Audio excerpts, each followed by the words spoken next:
जय हिंद साथियों। मैं हरि सिंह और आज आपके सामने पटवार भर्ती 2025 के लिए कुछ टिप्स लेकर आया हूँ। एक तरह से अपन कहे कि टिप्स न के कुछ आवश्यक बातें जो हर अभ्यर्थी को जाननी जरूरी है। कह सकते हैं हर जो सीरियस अभ्यर्थी है उसको समझनी भी जरूरी है, उसको अपने ऊपर इम्प्लीमेंट करने की भी जरूरी है ना। तो कल पटवार भर्ती 2025 का एग्जाम है। 17 अगस्त को 2 पारियों में होगा, एक सुबह 9 से एक शाम को 3 से दोपहर के बाद होगा। और इसके अंदर बहुत सारी ऐसी ऐसी आवश्यक बातें हैं जो ध्यान रखनी है अपने को। और उन बातों की कमी से या कह सकते हैं उन बातों को ध्यान में न होने से बहुत सारे अभ्यर्थी गलतियां करते हैं, है ना। बहुत सारे अभ्यर्थियों के मन में डाउट रहते हैं। बहुत सारे अभ्यर्थी उस परीक्षा के दिन जो कुछ ऐसा कर देते हैं कि उनका पेपर खराब हो जाता है ना। उनका माइंड काम करना बंद कर देता है, उनकी सोच जो समझ थी वो स्टॉप हो जाती है। तो ऐसे क्या क्या कारण है जो अपने को समझने हैं। कहते हैं कि परीक्षा से पहले कितना भी पढ़ ले, परंतु परीक्षा में जो वो 3 घंटे का समय है ना, यदि उसके अंदर अपना माइंड स्थिर नहीं है तो आप वो 2 साल 3 साल 1 साल का जितना भी पढ़ा हुआ है वो सब एक तरह से अपना वेस्ट हो जाता है। ठीक है, तो मैं आपके सामने कुछ ऐसी बातें लेकर आया हूँ जो आपको समझनी जरूरी है। और यह बातें इतनी इंपॉर्टेंट है कि हर परीक्षा में यह काम आती है। जिसमें कुछ कुछ चीजें जो मैं बताना चाहूंगा कि परीक्षा में वैसे तो उस इंस्ट्रक्शन लिखे हुए उसके अंदर बताया गया है कि 1 घंटे पहले पहुंचना है। समझना, 1 घंटे पहले पहुंचना नहीं है, 1 घंटे पहले ही प्रवेश दिया जाएगा। ठीक है, परीक्षा के अंदर क्या लिखा हुआ है उस एडमिट कार्ड के अंदर, 1 घंटे पूर्व तक प्रवेश दिया जाएगा, उसके बाद में प्रवेश निषेध है। तो बहुत बार मैं परीक्षा में देखता हूँ, सेंटर पे देखता हूँ, बहुत सारे कुछ कुछ लोग होते हैं, हर सेंटर पे 2-3 अपवाद होते हैं जो लेट आ जाते हैं। अब लेट आने का कारण क्या बताएंगे वो, टायर पंक्चर हो गया, लेट हो गया, मुझे गलियां मिली नहीं, मुझे स्कूल मिली नहीं और इस कारण से मैं भटक गया और मुझे लेट हो गया। पर वहां पे जो परीक्षा लेने वाले हैं वो इस बात को नहीं समझेंगे, ये अपने को सोचना है। और बहुत बार ऐसा होता है कि परीक्षा की बहुत अच्छी तैयारी होने के बावजूद आप परीक्षा से वंचित हो जाते हैं। तो सबसे पहली चीज, परीक्षा यदि 9 बजे है तो आप उस सेंटर पे 6, 6:30, 7 बजे ही पहुंच जाए। एक तरह से सुबह नाश्ता करके सीधा वहीं पर आप बैठ जाए और बैठने के बाद में एकांत स्थान चुन ले, है ना। ध्यान रखना बहुत सारी चीजें, छोटी छोटी चीजें, जैसे पहले क्या बोल रहा हूँ मैं आपको, ज्यादा नहीं तो 2 घंटे पहले तो पहुंचना ही है ना। और 2 घंटे पहले पहुंचने के बाद उस सेंटर का कोड देख ले आप। क्या देखना है, कोड। ध्यान रखना ये कोड देखना बहुत जरूरी है, क्योंकि बहुत बार परीक्षा एक ही स्थान पर 2-2, 3-3 स्कूलों में होती है। ठीक है, और उसमें फिर अपन स्कूल भी सेम की सेम होती है, गाँव वो का वो देखते नहीं और फिर स्कूल देख के आ जाते हैं। उस कोड को जरूर देखें जो एडमिट कार्ड के अंदर अपना लिखा हुआ है। ठीक है, 2 घंटे पहले पहुंचने के बाद में करना क्या है, तो ध्यान रखना, न तो किसी के साथ उलझना है, न किसी के साथ दोस्तीपूर्ण व्यवहार करना है, न किसी के साथ दुश्मनी करनी है, कुछ नहीं करके, है ना। आप गूंगे बहरे बन जाइए। क्या बनना है, परीक्षा हॉल के आसपास क्या करना है, परीक्षा सेंटर पे क्या करना है आपको, गूंगे बहरे बनना है। क्या करना है, गूंगे बहरे बनना है। गूंगे बहरे बनने का तात्पर्य क्या है, गूंगे बहरे बनने का तात्पर्य है कि आपको अपनी ऊर्जा को संचित रखना है। आपकी ऊर्जा को संचित रखना, आपकी ऊर्जा को अपने अंदर स्टोर रखना एक तरह से। और ऐसा नहीं हो कि लिंडेमान का 10% का नियम चलते चलते परीक्षा होते होते 3 घंटे आते आते 10% बचे आपके पास, ऐसा न हो। तो ध्यान रखना, परीक्षा सेंटर पे गूंगे बहरे बनने का अर्थ है न तो किसी को सुनना है न किसी से बोलना है। अपन जो काम करना है वो का वो आपको करना है। ठीक है, ये आपको समझना है। नहीं तो बहुत बार क्या होता है, किसी न किसी उलझन से अपन डिस्टर्ब हो जाते हैं और फिर परीक्षा से थोड़ा ध्यान अपना भटक जाता है ना। जो भी हाथ में, जो भी हाथ पैरों में कुछ भी ऐसे पहना हुआ है वो सब घर पर ही निकाल के जाए। ऐसा ना हो कि वहां पे कुछ कानों के बाली वगैरह निकालने के लिए फिर सोनार को बुलाना पड़े, है ना, फिर तोड़ना पड़े, हाथ की बाजू काटनी पड़े। तो ऐसा आप कुछ भी न करें, पहले ही अपने आप को प्रिपेयर करके जाए। ठीक है, उसके अलावा क्या चीज है, उसके अलावा ध्यान रखना अपने को कि जितनी भी सामग्री अपने पास, सामग्री कौन सी, आधार कार्ड, एडमिट कार्ड, पेन, जितना भी जो भी है वो सब अपना अभी आज से ही एक साथ रख ले। ध्यान रखना, आज ही अपने साथ रख ले। और महिलाओं के लिए विशेष बात है, ध्यान रखना, महिलाओं के लिए विशेष बात है, जैसा पिछली बार हुआ था कि जो शादीशुदा है, क्या है, शादीशुदा है, ठीक है ना, जो महिला शादीशुदा है, ध्यान रखना, वो अपने साथ अपने 2 आधार कार्ड लेके जरूर जाए, जिसमें अपने पिता का नाम भी हो, जिसमें अपने पति का नाम भी हो। है ना। समझना आप, क्योंकि पिछले एक परीक्षा के अंदर पिता और पति के नाम से कंफ्यूजन हो गया कि परीक्षा लेने वालों को, और उन्होंने बहुत सारे फॉर्मेलिटी करवाए जिससे उसका महिला का माइंड डिस्टर्ब हो गया। ठीक है, समझना आप क्यों, क्योंकि बहुत बार होता है कि अपने जो मार्कशीट होती है उस मार्कशीट में किसका नाम होता है, फादर का, है ना। और शादी के बाद में आप क्या करते हैं, शादी के बाद में पति का नाम आधार में जुड़वा देते हैं, तो उससे भी दिक्कत होती है। और कुछ कुछ लोग परीक्षा लेने वाले अच्छे होते हैं, वो समझ जाते हैं, नहीं होते वो फिर वहां पर ऑब्जेक्शन उठा देते, तो उसमें दिक्कत होगी जो पिछले 2-3 एग्जामों के अंदर हो रही है, ये आपको समझनी है। तो अपने पति और पिता दोनों के नाम वाला आधार कार्ड लेके जाए, नाम वाला आधार लेके जाए, ये आपको ध्यान रखना है बहुत, ठीक है ना, दोनों का नाम वाला।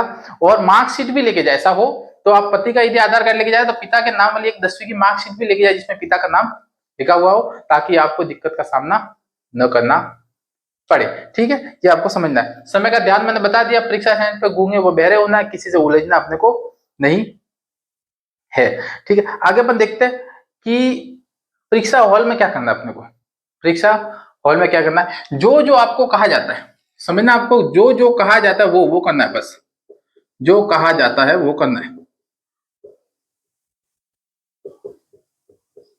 ना है। ठीक है, कुछ भी अपनी तरफ से एक्स्ट्रा दिमाग नहीं चलाना। आप ऐसे मत करिएगा कि मैं बहुत सारे परीक्षा देने वाला हूँ, बहुत सारे परीक्षा दे चुका हूँ, मुझे पता है कैसे होता है क्या होता है। क्योंकि इसमें एक चीज हुई थी जो पिछले परीक्षा में मैं वो मौजूद था, और वहां पे क्या हुआ समझना आप, अंतिम के जो 10 मिनट होते हैं उसमें क्या होता है, 5वां गोला पढ़ने के लिए समय होता है ना, 5वां गोले का ध्यान रखना, ये चीज बहुत इंपॉर्टेंट है। 5वें गोले भरने के लिए समय होता है, और कुछ अभ्यर्थियों ने 5वें गोले के बजाय पेपर कर रहे थे, और पेपर में जो पहले था टिक कर दिए, और फिर उसके बाद वो गोले भरे थे अंतिम 10 मिनट में, है ना। तो जो परीक्षा लेने वाले थे अध्यापक, उन अध्यापकों ने वो पेपर बंद कर दिया उसका, और कहा कि अब तो सिर्फ 5वें गोले भरने, जो आपने नहीं किए वो भरने। अब इससे क्या हुआ, वो अभ्यर्थी जिन्होंने प्रश्न सही किए थे और वो उस 10 मिनट का इंतजार कर रहे थे, उस 10 मिनट में अपन तो भरेंगे, तो वहां जाके वो फंस गए। तो आपको समझना है कि ओएमआर भरते रहे, ओएमआर समय समय पर भरते रहे, ताकि आपको ज्यादा दिक्कत का सामना न हो, समय समय पर भरते रहे। अंतिम 10 मिनट ध्यान रखना, अंतिम 10 मिनट सिर्फ जो अटेंड नहीं किया उसके लिए, 5वां गोला भरने के लिए, यह आपको समझना है, 5वां गोला के लिए है ना। ये आपको समझना, दिमाग में बात बैठा देनी आपको कि ये 5वां गोले भरने के लिए, न कि पेपर में जो आपने सिलेक्ट किए उसका गोला भरने के लिए। ताकि बहुत जगह होता है कि पेपर ले लिया जाएगा, और समझना आप जो प्रथम पारी है उसमें तो पेपर ले लेंगे, और बाई चांस यदि 10 मिनट पहले ही पेपर ले लिया तो आप क्या करोगे ना। तो ये थोड़ा आप समझना कि गोले भरते रहे, 5वें गोले का इंतजार न करे, या मैं कहूँ कि 10 मिनट तक का इंतजार करे ही नहीं। ठीक है, ये आपको कुछ चीजें जो आपको समझनी है। ठीक है, और मैं बताऊं आपको कि हल कैसे करना है। 3 घंटे पर्याप्त होते हैं 150 प्रश्नों में, कोई दिक्कत नहीं है। यदि रीजनिंग व मैथ्स के अंदर, ध्यान रखना, यदि रीजनिंग व मैथ्स के अंदर, समझना, रीजनिंग मैथ्स में यदि प्रश्न है और आपको लग रहा है कि मैं कर सकता हूं पर थोड़ा लेंथी है, उसको एक बार स्किप कर दीजिए। ऐसा ना हो कि रीजनिंग मैथ्स के अंदर प्रश्न करते करते 10 मिनट हो जाए। एक प्रश्न के पीछे लोगों के 10 मिनट हो जाती है, पर उस परीक्षा हॉल में वो घड़ी घूमती रहती है, अपने को पता ही नहीं चलता। जैसे ही नीचे देखेंगे, ऊपर देखेंगे, 10 मिनट आगे, इतना फास्ट समय जाता है। और फिर अंतिम समय पर भागा दौड़ी करते हैं, और जल्दी जल्दी प्रश्न करने के चक्कर में बहुत बार गलत ओएमआर भी भर जाते हैं, ये जानना। कुछ प्रश्न ऐसे होते हैं जो अपने को बिल्कुल नहीं आते, कुछ प्रश्न ऐसे जो बिल्कुल नहीं आते, है ना। और बिल्कुल नहीं आने वालों के आगे आप क्रॉस कर दीजिए सीधा पहले, ताकि क्या होगा कि आप उन प्रश्नों के ऊपर जब वापस आएंगे तो आपको उसको देखने की जरूरत नहीं है। कुछ प्रश्न ऐसे होते हैं जिसमें दो में डाउट रहता है ना, दो में डाउट रहता है, तो डाउट वाले प्रश्नों को एक बार कुछ अलग से गोला कर दीजिए, अपने सिंबॉलिक जो भी साइन होता है, और जब वापस आते तो उस डाउट वाले प्रश्नों को हल करिए। और मेरा जहां तक अनुभव है, जहां तक परीक्षा देखी है, कि जब भी ऑप्शन में यदि पहला ऑप्शन जिसके ऊपर अपना दिमाग आता है, मेरी तरफ से, आपके हो सकता है, उस पहले ऑप्शन को क्लिक कर दीजिए। पहला ऑप्शन मतलब जो दिमाग में आएगा, हाँ ये उत्तर होना चाहिए, और जैसे ही वो उत्तर के बाद में दूसरा ऑप्शन देखा, फिर आपको नहीं नहीं ये उत्तर होना चाहिए, तो वहां जाके आप कंफ्यूज हो जाते हैं। तो जो पहला ही दिमाग में आया माइंड के अंदर, उसको उत्तर कर दीजिए, 90% वो सही होगा। ठीक है, लगभग ज्यादा नहीं कहूँ तो यदि 150 प्रश्न है, 150 में से 10 से 15% तो रिस्क लेनी ही लेनी है। समझना आप, 10 से 15% रिस्क लेनी आपको पड़ेगी, क्योंकि ये 10 से 15% इस एक कैलकुलेटिव रिस्क होती है। कैलकुलेटिव रिस्क का मतलब क्या है कि आप उसमें जितना भी सही करोगे उतना आपके पास गलत भी होगा ना, पर आप माइनस में नहीं जाओगे। समझना आप, ये 10 से 15% के अंदर आप नेगेटिव हमेशा कभी नहीं जाएंगे, क्योंकि जो आपका ग्राफ है वो हमेशा थोड़ा ऊपर ही जाएगा। ये आपको समझना, तो 10 से 15% रिस्क, मान लीजिए 150 में 10, 15 या 20 प्रश्न, 20 प्रश्न से ज्यादा आपको डाउटफुल में नहीं जाना है, उसके पहले ही उसको आउट कर देना है, ठीक है। हाँ, एक मन में धारणा बना कर न जाए कि मैं तो उतने प्रश्न करके आऊंगा, पिछली मेरिट 2021 की थी, समझना आप, अब की मेरिट 2025 की थी।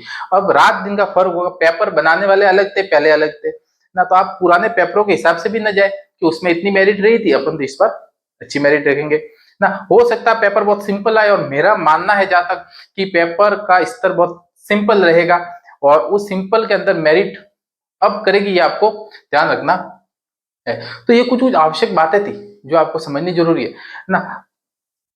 बस फ्री किए, पर ध्यान रखना अपने अधिकतर जिलों का हेडक्वार्टर पर ही सेंटर है, तो आप मानिए कि एक दिन पहले जाकर वहां पर रुक जाइए, या तो यदि सुबह का एग्जाम है तो, और यदि दोपहर के बाद का है तो सुबह ही निकल जाइए, क्योंकि बारिश का सीजन है राजस्थान में। अभी पिछले दो दिन बहुत अच्छी भारी बारिश की चेतावनी दी गई है। बाइक से सफर करने को बचे, गाड़ी बस के अंदर करे, और पहले अपने एग्जाम सेंटर पे पहुंचे, ठीक है। इसी कुछ बातों के साथ मेरी तरफ से आप सबको ऑल द बेस्ट, बहुत बहुत शुभकामनाएं परीक्षा के लिए।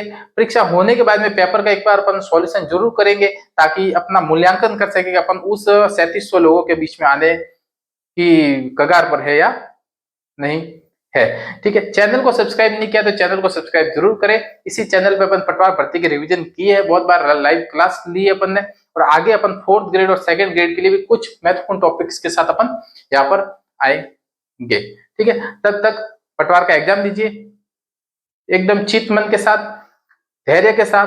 धैर्य की परीक्षा होती है यहाँ पर, ये समझना आपको। यहाँ पर एक से कितना भी पढ़ा हुआ उसका कोई वैल्यू नहीं है, यहाँ पर है अपना धैर्य। आप कितना धैर्य रख रहे हैं यहाँ पर, कितना आप पेशेंस रख रहे हैं, वो ही सबसे महत्वपूर्ण बात है, ठीक है। पुनः आप सबको ढेर सारी शुभकामनाएं, और जन्माष्टमी की भी ढेर सारी शुभकामनाएं। श्री कृष्ण आपके पेपर को सफल बनाए और आपके मन को शांत रखे। जय हिंद।